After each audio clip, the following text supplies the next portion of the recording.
जीवन रक्षा विद्युत सुरक्षा जीवन रक्षा विद्युत सुरक्षा जीवन रक्षा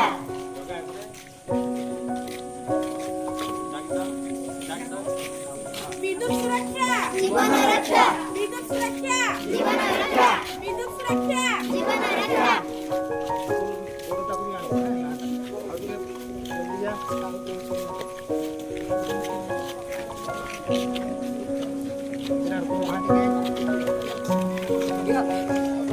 विद्युत सुरक्षा विद्युत सुरक्षा जीवन रक्षा विद्युत सुरक्षा जीवन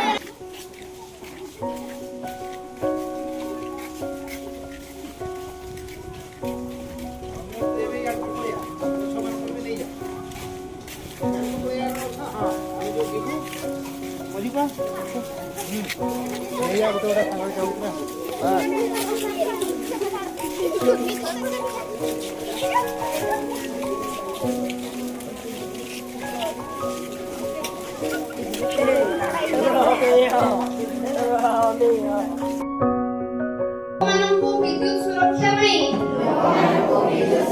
ପାଇଁ ସତର୍କ କରାଇବି। ମୁଁ କେବେ ବି ଓଦା ହାତରେ ବିଦ୍ୟୁତ ଉପକରଣ କିମ୍ବା ତାର ଛୁଇଁବି ନାହିଁ।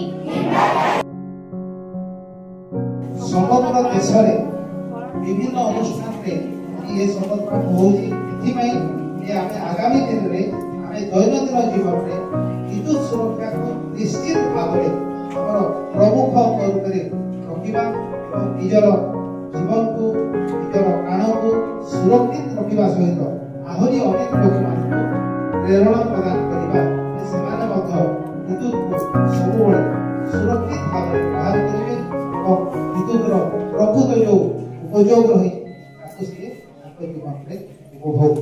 ଧନ୍ୟବାଦ।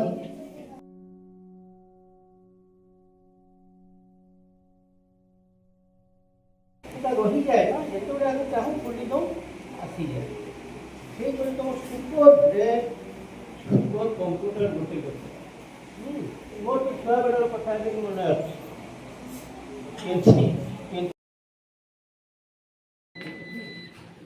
अच्छा पिला माने आमे आम घरे विद्युत तार बल्ब फैन टीवी इत्यादि व्यवहार करूछु किंतु तमे कोन विद्युत सुरक्षा विषय किछि जानिछ तो मु आज तुम मानकु विद्युत सुरक्षा विषय किछि उपदेश देबी।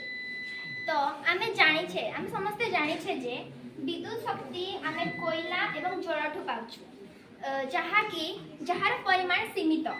तो जदि आमे बिना कारण रे फैन लाइट फ्रिज आदि चलेबा तो विद्युत शक्ति क्षय होई आम भविष्यत पाई अंधकार सृष्टि हे पारे। पिला माने बुझिलो तो सतपति मैडम ठीक कहिसथि तेणु आस मिलीमिशि करिबा शपथ विद्युत सुरक्षा करिबा निश्चित।